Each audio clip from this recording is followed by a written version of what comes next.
Hi everyone, this is Ramesh. Welcome to Ramesh sir maths class.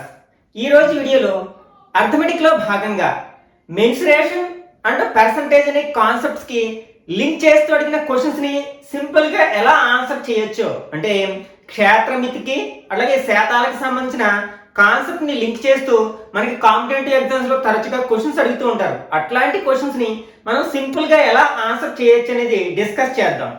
Okay, first one, the length of the side of a square is increased by 10% by how much percent of area of square increased. అంటే ఇక్కడ మనకి ఒక చతురస్ర భుజం యొక్క పొడవుని 10% పెంచితే దాని వైశాల్యంలో పెరుగుదల శాతం ఎంత అంటారు. ఇట్లాంటివి సాధారణంగా కొంతమంది ఏం చేస్తారంటే ఫార్ములాను ఉపయోగించి చేయడానికి ప్రయత్నిస్తారు, కానీ అన్ని సందర్భాల్లో అది బెస్ట్ మెథడ్ కాకపోవచ్చు. ఎందుకంటే ఫార్ములాను అప్లై చేసినప్పుడు ఇట్లా 12.5% లేకపోతే 33 అండ్ 1/3% ఇట్లాంటి పర్సంటేజ్లు ఇచ్చినప్పుడు మనకి చేయడం కష్టం అవుతున్నాడు, కొంచెం కాంప్లికేటెడ్ అవుతుంది. కాబట్టి ఇప్పుడు మనం చెప్పుకోబోయే ట్రిక్ని అప్లై చేసినట్లయితే చాలా ఈజీగా ఆన్సర్ చేయొచ్చు అనమాట. యాక్చువల్గా ఇట్లాంటి వాటిని ఆన్సర్ చేయడానికి మనకి ఏ ఫార్ములా ఉపయోగిస్తామంటే పర్సంటేజ్, సక్సెసివ్ పర్సంటేజ్ అనే ఒక ఫార్ములా ఉంటుంది కదా, X plus Y plus XY by 100. ఈ ఫార్ములాని అప్లై చేస్తూ ఉంటాం. అంటే ఫర్ ఎగ్జాంపుల్ మనకి ఒక దీర్ఘ చతురస్రం అంటే రెక్టాంగిల్ ఉందనుకోండి, లెంత్ ఏమో ఒక 10% ఇంక్రీజ్ చేశారు, బ్రెడ్త్ ఏమో 15% ఇంక్రీజ్ చేశారు. అప్పుడు టోటల్ ఏరియాలో ఎంత ఇంక్రిమెంట్ ఉంటుంది, ఎంత పర్సెంటేజ్ ఆఫ్ ఇంక్రిమెంట్ ఉంటుంది అన్నప్పుడు మనం ఏం చేస్తాం, లెంత్ యొక్క ఇంక్రిమెంట్ ఇక్కడ రాస్తాం, పర్సెంటేజ్ ని బ్రెడ్త్ ఇక్కడ రాస్తాం, బై ప్లేస్ లో బ్రెడ్త్ యొక్క ఇంక్రిమెంట్ ఆర్ డిక్రీజ్ చేసిన కూడా ఇదే ఫార్ములా వాడతాం, అక్కడ మైనస్ ఉపయోగిస్తాం అన్నమాట. మరి దీన్ని మనం స్క్వేర్ కి ఎలా అప్లై చేయొచ్చు అంటే మీకు డౌట్ రావచ్చు. ఎందుకంటే స్క్వేర్ కి ఒకే ఒక మనకి మెజర్మెంట్ ఉంటుంది. అంటే చతురస్రానికి మనకు ఒకే భుజం ఉంటుంది కదా, ఆ భుజం పొడవును బట్టే దాని ఏరియాని డిసైడ్ చేస్తాం. చతురస్ర భుజం ఏ అనుకున్నట్లయితే దాని ఏరియా ఫార్ములా ఏంటి, ఏ స్క్వేర్ అవుతుంది అనమాట. అంటే ఇప్పుడు ఏం చేస్తాం, ఏ స్క్వేర్ మీన్స్ ఏ ఇంటూ ఏ, అంటే ఏనే మనం 2 సార్లు వేసుకుని మల్టిప్లై చేస్తున్నాం అనమాట. అంటే ఇక్కడ ఎక్స్ ప్లేస్ లోని వై ప్లేస్ లోని సేమ్ పర్సంటేజ్ రాస్తాం. అంటే 10 plus 10 plus 10 into 10 by 100. 10 plus 10 ఎంత అవుతుంది, 20 ప్లస్ 0 గెట్స్ క్యాన్సిల్, ఇప్పుడు 1 మిగిలింది అంటే 21% అనమాట. అంటే ఇట్లాంటి మనకి పర్సంటేజ్లు అనేవి కొంచెం సింపుల్గా 10s 20s ఇచ్చినప్పుడు ఈజీగానే ఉంటుంది ఈ మెథడ్లో చేయడానికి. కానీ మనకి హాఫ్లు ఇట్లా 12.5లు 33 1/3లు ఇట్లాంటివి ఇచ్చినప్పుడు కొంచెం కాంప్లికేట్ అవుతుంది. దీన్ని సింప్లిఫికేషన్ చేయడం అనేది కొంచెం కష్టం అవుతుంది అనమాట. అట్లాంటి సమయంలో ఇప్పుడు మనం చెప్పుకోబోయే ట్రిక్ అనేది చాలా యూజ్ అవుతుంది అనమాట. ఓకే, మనకి పర్సంటేజ్ ని ఫ్రాక్షన్స్ లో కన్వర్ట్ చేసుకుంటే ఇప్పుడు మనం చెప్పుకోబోయే ట్రిక్ ని చాలా ఈజీగా అప్లై చేయొచ్చు అనమాట. ఫర్ ఎగ్జాంపుల్ 50% అంటే అర్థం ఏంటి, 1/2 అని హాఫ్ చేసాం కదా, 100ని హాఫ్ చేసాం. అదే 25% అంటే 1/4, అంటే 25 అనేది 100లో 4th పార్ట్ కాబట్టి 1/4 అని రాస్తాం. దీన్ని హాఫ్ చేస్తే 12.5% అంటే ఎంత, దీంట్లో మళ్ళీ హాఫ్ అంటే 1/8. ఇట్లా మనం గుర్తుపెట్టుకున్నట్లయితే చాలా ఈజీగా ఉంటుంది. ఒకవేళ మీకు గుర్తు లేకపోయినా 50/100 వేస్తే 1/2 వస్తుంది, 25/100 వేస్తే 1/4 వస్తుంది, 12.5/100 వేస్తే 1/8 వస్తుంది. అప్పటికప్పుడు మనం చేసుకోగలుగుతాం. ఓకే, ఇప్పుడు మనకి ఏంటంటే ఇక్కడ ఏ సైడ్ ఇచ్చారు, నెక్స్ట్ ఏరియా ఎంత ఇంక్రీజ్ అవుతుంది అన్నారు. ఫస్ట్ కేసు యాక్చువల్గా మనకి ఇక్కడ పర్సంటేజ్ ఏమి ఇచ్చారు, 10% ఇచ్చారు. ఈ 10%ని మనం ఫ్రాక్షన్లో కన్వర్ట్ చేసినట్లయితే 10/100 వేసుకుంటాం, అంటే 1/10 వస్తుంది అనమాట. అంటే ఇక్కడ మనకి 10 యూనిట్స్కి ఒక యూనిట్ ఇంక్రీజ్ అవ్వడం జరిగింది. 10% అంటే ఇంక్రీజ్ చేశారు కాబట్టి ఏమైంది, 10కి ప్రతి 10కి ఒక యూనిట్ చెప్తున్నారు, అంటే 10 యూనిట్స్కి ఒక యూనిట్ ఇంక్రీజ్ అవుతుంది అనమాట. అంటే యాక్చువల్గా 10 యూనిట్స్ అనుకుంటే నెక్స్ట్ దాన్ని ఇంక్రీజ్ చేసినప్పుడు ఏమవుతుంది, 10 + 1 11 యూనిట్స్ అవుతుంది అనమాట. ఓకే, ఈ కాన్సెప్ట్ కరెక్ట్గా అర్థం చేసుకుంటే ప్రాబ్లం మనకు చాలా ఈజీగా అర్థం అవుతుంది అనమాట. ఓకే, ఇక్కడ ఏంటి, ఆ సైడ్ ఆఫ్ ద స్క్వేర్ ని 10% ఇంక్రీజ్ చేశారు. 10% మనం ఏం చేసాం, ఫ్రాక్షన్ లో కన్వర్ట్ చేసాం, 1/10 వచ్చింది. అంటే ఇక్కడ ప్రతి 10 యూనిట్స్ కి ఒక యూనిట్ పెరుగుతుంది. అంటే ఫస్ట్ ఫర్ ఎగ్జాంపుల్ ఆ స్క్వేర్ యొక్క సైడ్, ఆ చతురస్రం యొక్క భుజం పొడవు 10 సెంటీమీటర్లు అనుకుంటే ఒక యూనిట్ పెరుగుతుంది, అంటే 11 యూనిట్లు అవుతుంది అనమాట పెంచినప్పుడు. ఏరియా ఫార్ములా ఏంటి, ఏ స్క్వేర్ కదా, దీన్ని స్క్వేర్ చేస్తే అంటే చతురస్రం యొక్క వైశాల్యానికి సూత్రం భుజము స్క్వేర్, భుజం 10 అయితే భుజము స్క్వేర్ 10 స్క్వేర్ ఎంత అవుతుంది 100 అవుతుంది. ఓకే, అట్లాగే పెంచిన తర్వాత దాని భుజం ఎంత అయింది 11 అయింది. 11 స్క్వేర్ చేస్తే 121, అంటే 11 స్క్వేర్ అంటే 121. ఇప్పుడు ఏమైంది, ఎంత పెరిగింది మనకి 21 పెరిగింది కదా. యాక్చువల్గా ఏరియా ఎంత ఉండాలి 100 ఉండాలి, కానీ ఎంత అయింది 121 అయింది. అంటే ఇక్కడ 21 పెరిగింది. అంటే 100కి ఇక్కడ డైరెక్ట్ 100 ఉంది, 100 లేకపోతే ఎలా చేయాలో తర్వాత చూద్దాం. ఓకే, 100కి ఎంత పెరిగింది అనమాట 21. 100 మనం ఏమంటాం పర్సంటేజ్ అంటాం కదా, కాబట్టి 21% ఇంక్రీజ్ అయింది. ఇక్కడ కూడా మనకి అదే ఆన్సర్ వచ్చింది కదా. ఓకే, మనకి ఈ ప్రాబ్లంలో మనకి ఇదే సింపుల్ గా అనిపించవచ్చు, కానీ అన్ని ప్రాబ్లమ్స్ లో ఇది సింపుల్ కాదు. మనకి అది ఆ మెథడ్ లో చేసినప్పుడే సింపుల్ గా అనిపిస్తుంది అనమాట. ఓకే, ఇప్పుడు కరెక్ట్ ఆన్సర్ ఏమవుతుందంటే 21%. అది ఏ ఆప్షన్ లో ఉంది, 4th ఆప్షన్ లో ఉంది కదా, కాబట్టి ఇది కరెక్ట్ ఆన్సర్ అవుతుంది అనమాట. Okay, next second one. The length of the side of A square is decreased by 12.5%. By how much percent of area of the square decreased. అంటే ఒక చతురస్ర భుజాన్ని 12.5% తగ్గించినట్లయితే, ఇందాక మనం పెంచాము ఇప్పుడు తగ్గించాము, దాని ఏరియాలో తగ్గుదల ఎంత. ఓకే, సేమ్ ఇదే అప్లై చేసినట్లయితే మనం దీన్ని కూడా అప్లై చేయొచ్చు. ఓకే, మనం ఇప్పుడు చెప్పుకున్న ఈ ట్రిక్ ని అప్లై చేసినట్లయితే ఫస్ట్ సైడ్ ఏరియా అనుకుందాం. ఇక్కడ ఎంత పర్సెంటేజ్ ఏంటి 10%. దీని ఫ్రాక్షన్ లో 12.5% కదా. ఓకే, దీన్ని ఫ్రాక్షన్ లోకి మార్చినట్లయితే 12.5 అంటే ఎంత మనకి 1/8 కదా, 1/8 అవుతుంది.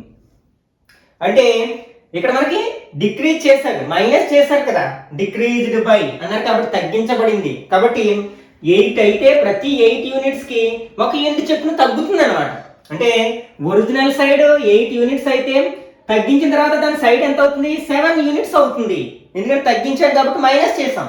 8 - 1 ఎంత అవుతుంది 7 అవుతుంది అనమాట. ఇప్పుడు ఏరియా ఫైండ్ అవుట్ చేద్దాం. ఓకే, ఇక్కడ 8 ని స్క్వేర్ చేస్తే 8 × 8 = 64. ఏరియా ఎంత అవుతుంది 64 అవుతుంది. అదే 7 ని స్క్వేర్ చేస్తే 7 × 7 = 49. ఇక్కడ ఏమైంది తగ్గింది కదా, మైనస్ అయింది. ఎంత తగ్గిందంటే 15 యూనిట్స్ తగ్గింది అనమాట. ఓకే, అయితే ఇక్కడ 15 అనేది కరెక్ట్ ఆన్సర్ కాదు.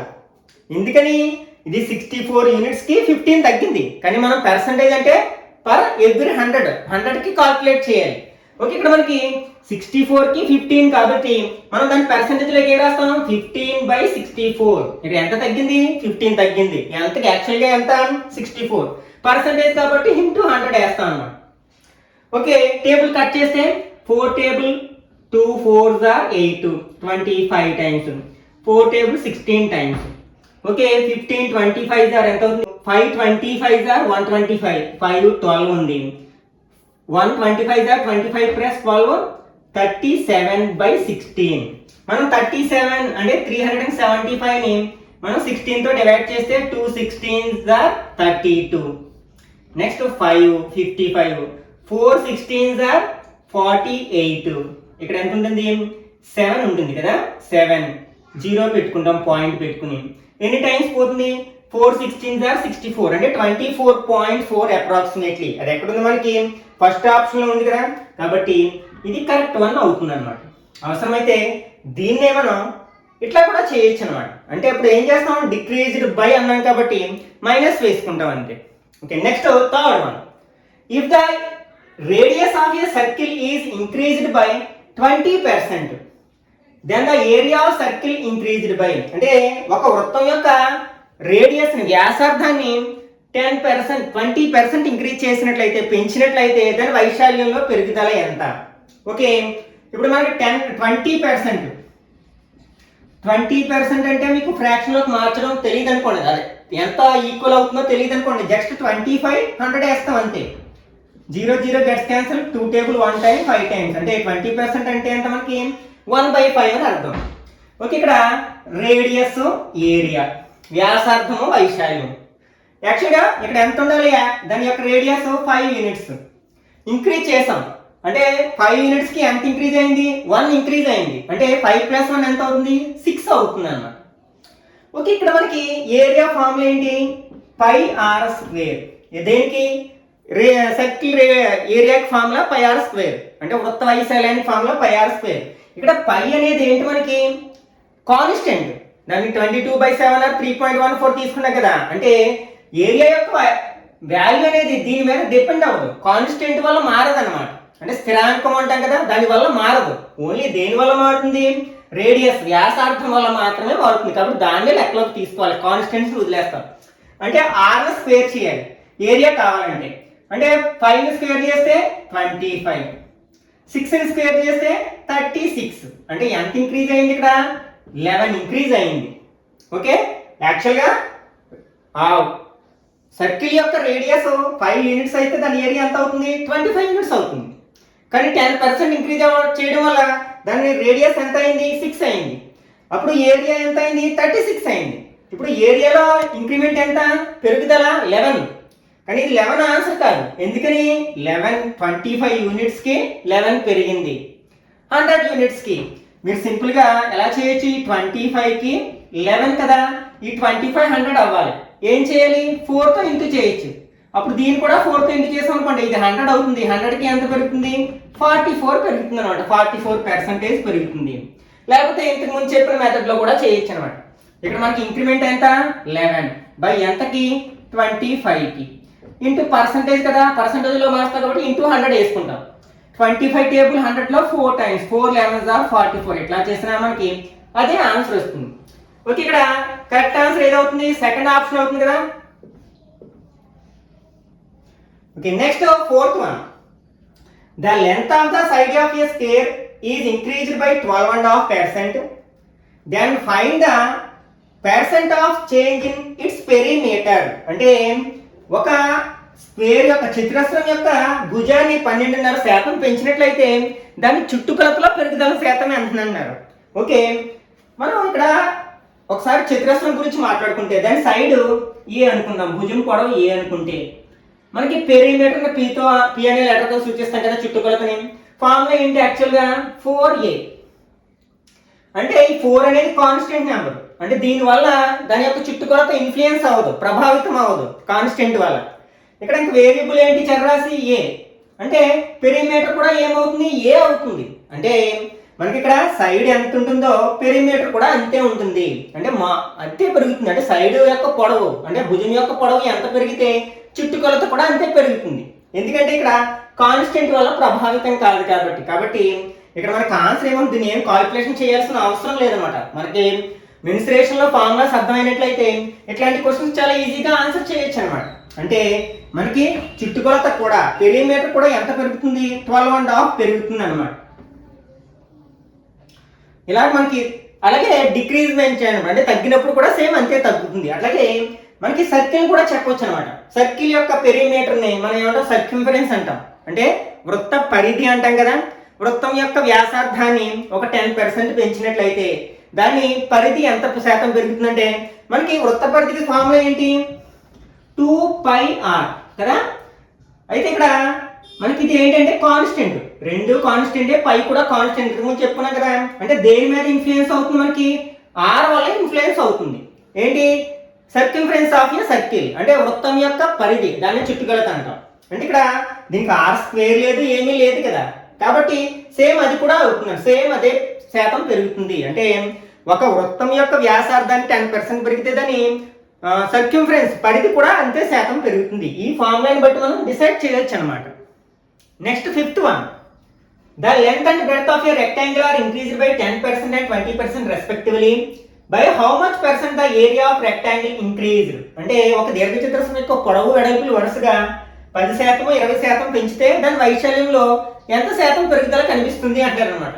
ఇట్లాంటి ప్రాబ్లమ్స్ మనం ఫార్ములా ఉపయోగించి ఈజీగానే చేసేసేయచ్చు. ఏం ఫార్ములా అది, x plus y plus xy by 100. ఇక్కడ మనకి రెండు కూడా ఇంక్రీజ్ అవ్వాయి, పెరిగాయి కాబట్టి ప్లస్ నెంబర్స్ గా తీసుకుంటాం. ఒకవేళ డిక్రీజ్ అయితే మైనస్ నెంబర్ గా తీసుకుంటాం అనమాట. ఓకే, ఇప్పుడు x ప్లేస్ లో 10, y ప్లేస్ లో 20 రాసినట్లయితే 10 into 20 by 100. 0 0 0 0 gets cancel. 10 plus 20 ఎంత అవుతుంది, 30 ప్లస్ 1 2 2 కదా, అంటే టోటల్ 32% ఇంక్రీజ్ అవుతుంది అనమాట. దీన్ని మనం పర్సంటేజ్ అనే కాన్సెప్ట్, ఫ్రాక్షన్ అనే కాన్సెప్ట్ ని అప్లై చేసినట్లయితే ఒకసారి చూద్దాం. ఇక్కడ మనకి 10%, దీని ఫ్రాక్షన్ లో కన్వర్ట్ చేస్తే ఎంత అవుతుంది 1/10 అవుతుంది. అలాగే 20% ఫ్రాక్షన్ లో కన్వర్ట్ చేస్తే 1/5 అవుతుంది. ఓకే, ఇక్కడ మనకి లెంత్ బ్రెడ్త్.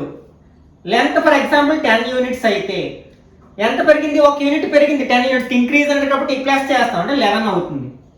అట్లాగే ఇక్కడ బ్రెడ్త్ 5 యూనిట్స్ అయితే ఇది కూడా ఇంక్రీజ్ అయిందని కదా, ఒక 5 యూనిట్స్ కి 1 యూనిట్ పెరుగుతుంది అంటే 5 6 అవుతుంది అనమాట. 5 + 1 6 అవుతుంది. మనకి రెక్టాంగిల్ యొక్క ఏరియా ఫార్ములా ఏంటి, L × B కదా, length into breadth, LB. 10 5s are 50, 11 6s are 66. Okay, ఇప్పుడు మనకి ఇక్కడ ఇంక్రీజ్ అయింది కదా, ఎంత ఇంక్రీజ్ అయింది +16 ఇంక్రీజ్ అయింది ఎంతకి 50కి. అంటే ఇక్కడ 50కి ఎంత పెరిగింది 16 పెరిగింది. 100కి ఎంత అవుతుందంటే దీన్ని 2తో మల్టిప్లై చేస్తే 50 100 అవుతుంది కదా, అప్పుడు దీన్ని కూడా 2తో మల్టిప్లై చేస్తాం అంటే 32 అవుతుంది. అంటే 32% ఇంక్రీజ్ అవుతుంది అన్నమాట. ఓకే, అంటే మనకి కరెక్ట్ ఆన్సర్ ఏమవుతుంది 4th ఆప్షన్ అవుతుంది. Okay, next, if the length of a rectangle increased by 12.5% and breadth is decreased by 20%, then find the percent of change in area. దీన్ని మనం ఫార్ములా అప్లై చేయడం కొంచెం కష్టం అవుతుంది. అంటే అప్లై చేసి చేయొచ్చు కానీ కొంచెం టైం తీసుకుంటున్నాను. కానీ ఈ మెథడ్లో మనం ఈ ప్రాబ్లం చాలా ఈజీగా చేయొచ్చు. ఓకే, ఇక్కడ మనకి లెంత్ ఏమో ఇంక్రీజ్ అయింది, బ్రెడ్త్ ఏమో డిక్రీజ్ అయింది. ఓకే, ఇక్కడ లెంత్ ఇది ప్లస్, బ్రెడ్త్ మైనస్, పర్సెంటేజ్ ఎంత ఇచ్చారు 12.5 ఇచ్చారు. దీన్ని ఫ్రాక్షన్ లోకి మారిస్తే ఎంత అవుతుంది 1/8 అవుతుంది. అలాగే బ్రెడ్త్ ఎంత మనకి 20%, దీని ఫ్రాక్షన్ లోకి మారిస్తే 1/5 అవుతుంది. ఓకే, ఇప్పుడు చూద్దాం length breadth. First length 8 units అయితే నెక్స్ట్ ఏమవుతుంది, ఈ ప్రతి 8 యూనిట్స్ కి 1 యూనిట్ తగ్గుతుంది, పెరుగుతుంది కదా, అంటే ఇంక్రీజ్ అవుతుంది అంటే 9 అవుతుంది. అదే బ్రెడ్త్ 5 యూనిట్స్ అయితే మనకి ఇక్కడ డిక్రీజ్ అవుతుంది, తగ్గుతుంది కాబట్టి మైనస్ చేస్తాం. 5 లోంచి 1 మైనస్ చేస్తే ఎంత అవుతుంది 4 అవుతుంది అన్నమాట. మనకి ఏరియా అడిగారు కదా, ఏరియా ఫార్ములా ఏంటి లెంత్ ఇంటూ బ్రెడ్త్.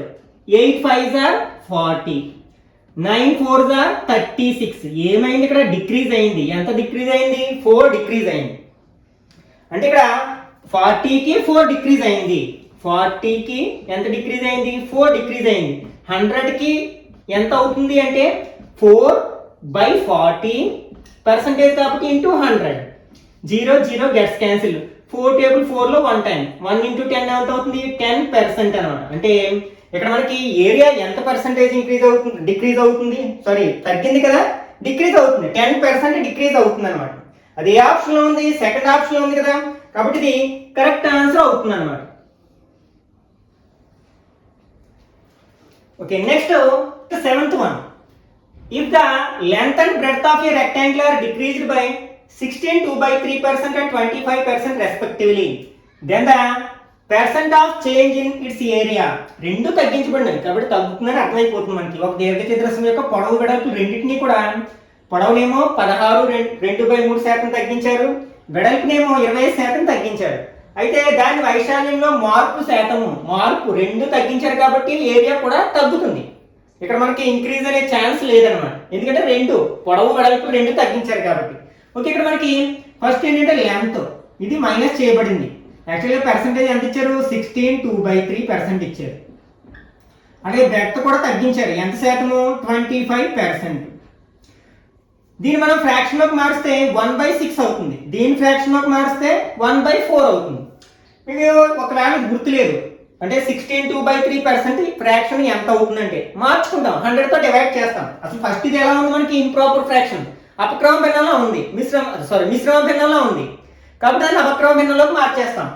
అంటే 3 16 48కి 2 కలిపితే 50, అంటే 50 కింద ఏముంది 3 ఉంది, అది 50/3% అనమాట. దీన్ని ఇప్పుడు ఫ్రాక్షన్ లోకి మార్చాలనుకుంటాం కాబట్టి ఏం చేస్తాం 100 వేసుకుంటాం. 50 టేబుల్ ఇందులో 1 టైమ్ 2 టైమ్స్, అంటే ఇది ఏమైంది 1/3/2 ఉంది. ఈ న్యూమరేటర్ లో ఫ్రాక్షన్ ఉంది, డినామినేటర్ లో ఫ్రాక్షన్ లేదు కాబట్టి దాన్ని by1 అని రాసుకోవచ్చు. ఇప్పుడు దీన్ని సింగిల్ ఫ్రాక్షన్ లాగా మార్చాలంటే న్యూమరేటర్ లో 1/3 ఉంది, డినామినేటర్ లో ఉన్న ఫ్రాక్షన్ ఇంటూ పెట్టి రివర్స్ చేస్తాం, అంటే 1 1s are 1/3 2s are 6, అంటే 1/6 ఇట్లా చేసుకోవచ్చు అనమాట. ఒకవేళ మనకి ఫ్రాక్షన్స్ గుర్తు లేకపోతే పర్సంటేజ్ యొక్క ఫ్రాక్షన్స్. ఓకే, ఇప్పుడు లెంత్ బ్రెడ్త్ వైశాల్యం ఏరియా కాబట్టి ఎల్బి కావాలి మనకి. ఫస్ట్ మనకి యాక్చువల్గా 6 యూనిట్స్కి డిక్రీజ్ చేశారు, తగ్గించారు. ఎన్ని యూనిట్ తగ్గుతుంది? 1 యూనిట్ తగ్గుతుంది అంటే 5 అవుతుంది. బ్రెడ్త్ 4 యూనిట్స్ యాక్చువల్గా, దీన్ని తగ్గించాం కదా, అంటే 1 యూనిట్ తగ్గుతుంది అంటే 3 అవుతుంది. ఇప్పుడు ఏరియా అంటే ఇంటూ చేయాలి కదా, 6 4 24, 5 3 15. యాక్చువల్గా 24 యూనిట్స్ ఉండాల్సిన ఏరియా 15 యూనిట్స్ అయింది అంటే ఇక్కడ తగ్గిందని అర్థమైపోతుంది. ఎంత తగ్గింది? 9 తగ్గింది, -9 అనమాట. ఇప్పుడు ఇది ఏంటి? 24 యూనిట్స్కి 9 యూనిట్స్ తగ్గింది. దీన్ని పర్సంటేజ్లో మార్చాలంటే 100 చేయాలి. అంటే ఇక్కడ 24 యూనిట్స్కి 9 యూనిట్స్ తగ్గింది. దీన్ని 100గా మార్చేయాలి, మనం 100%గా మార్చేయాలి. ఏం చేస్తాం? ఈ 9/24 ఇంటూ 100 వేసుకుంటాం. 4 table 2 4s are 8 20, 5 4s are 20. Next ఇందులో 6 టైమ్స్, 3 టేబుల్ ఇందులో 3 times 2 times equal to 325s are 75/2. దీన్ని మిక్స్డ్ ఫ్రాక్షన్ అంటే మిశ్రమ భిన్నంలోకి మారిస్తే 7లో 2 ఎంత వేసుకుంది? 3 2s are 6, ఇంకా 1 ఉంది 15 అవుతుంది. 7 2s are 14, ఇంకా 1 ఉంది అంటే 1/2. అంటే ఇక్కడ మనకి 37.5% డిక్రీజ్ అవుతుంది ఏరియా అనేది అనమాట, తగ్గుతుంది. అది ఎక్కడుంది మనకి? ఆప్షన్లో, సెకండ్ ఆప్షన్లో ఉంది కదా, కాబట్టి ఇది కరెక్ట్ ఆన్సర్ అవుతుంది అనమాట. Next 8th one, the length of your rectangle is increased by 25%. To keep the area unchanged the breadth of the rectangle is decreased by. అంటే ఒక దీర్ఘచతురస్రం యొక్క పొడవు 25% పెంచారు, అయితే దాని వైశాల్యం మారకుండా ఉండాలంటే మనకి వెడల్పుని ఎంత శాతం తగ్గించాలి అనమాట. ఓకే, ఇది కొంచెం డిఫరెంట్ క్వశ్చన్ అనమాట. దీన్ని మనం ఫార్ములా అప్లై చేసి చేయడం కష్టం అవుతుంది. ఓకే, ఒకసారి ఇప్పుడు మనం చెప్పుకున్న కాన్సెప్ట్, ఈ ఫ్రాక్షన్స్ అనే కాన్సెప్ట్ ను యూజ్ చేసి ఎలా సాల్వ్ చేయొచ్చు చూద్దాం. ఓకే, ఇక్కడ మనకి లెంత్ బ్రెడ్త్ నెక్స్ట్ ఏరియా అంటే L/B. ఇక్కడ మనకి లెంత్ ఇంక్రీజ్ చేశారు, ఎంత పర్సెంట్? 25% అనమాట. దీని ఫ్రాక్షన్లోకి మారిస్తే ఎంత అవుతుంది? 1/4 అవుతుంది. అంటే యాక్చువల్గా లెంత్ 4 యూనిట్స్ అయితే ఇంక్రీజ్ చేశారు కాబట్టి 1 యూనిట్ ఇంక్రీజ్ అవుతుంది అంటే 5 అవుతుంది. ఓకే, ఇప్పుడు మనం బ్రెడ్త్ని ఏ విధంగా మార్చాలి అంటే ఎంత తగ్గించాలి అంటే ఎంత మైనస్ చేయాలి, ఎంత పర్సంటేజ్ మైనస్ చేయాలి దీని ఏరియా మారకుండా ఉండాలి అంటే. ఓకే, ఇక్కడ మనకి అంటే ఈ రెండింటిని మల్టిప్లై చేయగా వచ్చే ఆన్సర్స్ అనేవి సేమ్ ఉండాలి. ఇక్కడ రేషియో అనే కాన్సెప్ట్ ని ఉపయోగించుకుంటాం. జస్ట్ ఈ రెండింటిని ఇంటర్చేంజ్ చేయండి. అంటే 5 ఇక్కడ 4 ఇక్కడ రాసాం అనుకోండి, 4 5s are 20 అవుతుంది, 5 4s are 20 అవుతుంది అనమాట. జస్ట్ ఈ రెండింటిని ఇంటర్చేంజ్ చేస్తే సరిపోతుంది, అప్పుడు ఈక్వల్ వస్తుంది, ఏరియా అనేది మారదు. ఇక్కడ 4 5s are 20 అవుతుంది, 5 4s are 20 అవుతుంది. ఇక్కడ ఏ విధమైన మార్పు లేదు కదా. అంటే ఇక్కడ మనకి యాక్చువల్గా బ్రెడ్త్ 5 యూనిట్స్ ఉండాలి, కానీ ఎంత తగ్గించాలి? 4 యూనిట్స్కి తగ్గించాలి, అంటే 1 యూనిట్ తగ్గించాలన్నమాట. ఇక్కడ ఏమైంది? -1 1 యూనిట్. బ్రెడ్త్లో మనం పర్సంటేజ్ ఆఫ్ డిక్రిమెంట్ తగ్గుదలను ఫైండ్ అవుట్ చేస్తాం. ఇక్కడ ఏంటి? 5 యూనిట్స్కి 1 యూనిట్ తగ్గించాలి మనం. అప్పుడు దీని పర్సంటేజ్లో మార్చాం అంటే 100%కి ఎంత అంటే 1/5 ఇంటూ 100 అవుతుంది. 5 టేబుల్ 10లో 2 టైమ్స్ 0 అంటే మనం 20% డిక్రీజ్ చేయాలన్నమాట బ్రెడ్త్ని. అది ఎక్కడుంది మనకి? ఆప్షన్, థర్డ్ ఆప్షన్లో ఉంది కదా, కాబట్టి ఇది కరెక్ట్ వన్ అవుతుంది అనమాట. ఓకే, ఎప్పుడైనా సరే మనం ఒక టాపిక్లో ఉన్న ప్రైమరీ కాన్సెప్ట్ని అర్థం చేసుకున్నట్లయితే ఆ కాన్సెప్ట్ మీద చేసుకుని ఎట్లాంటి క్వశ్చన్స్ అడిగినా సరే, ఎంత తిప్పి అడిగినా సరే మనం చాలా ఈజీగా ఆన్సర్ చేయగలుగుతాం. ఈ టాపిక్లో మరికొన్ని టైప్స్ ఆఫ్ ప్రాబ్లమ్స్ని నెక్స్ట్ పార్ట్లో డిస్కస్ చేద్దాం. ఈ వీడియో నచ్చినట్లయితే లైక్ చేయండి, అట్లాగే మీ ఫ్రెండ్స్ కూడా షేర్ చేయండి. ఇట్లాంటి మరిన్ని వీడియోస్ కోసం ఛానల్ని సబ్స్క్రైబ్ చేసుకుని పక్కనే ఉన్న బెల్ ఐకాన్ క్లిక్ చేసినట్లయితే నేను వీడియో పోస్ట్ చేసిన ప్రతిసారి మీకు నోటిఫికేషన్ రూపంలో తెలుస్తుంది, వెంటనే ఆ వీడియో చూసే అవకాశం ఉంటుంది. నెక్స్ట్ వీడియోలో మళ్ళీ కలుసుకుందాం. Till then bye bye now.